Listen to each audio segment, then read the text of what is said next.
For the repair of the Utsuki Keiki PCB, the following procedures were necessary: replacement of first electronic components and general cleanup of the unit.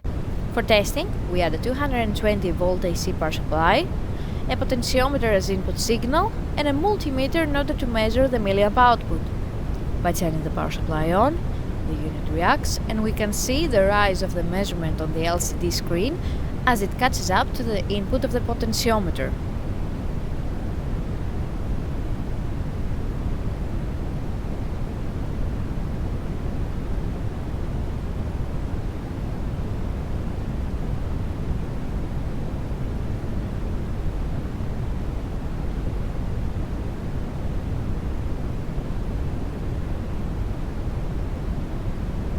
No further testing is possible due to lack of additional units.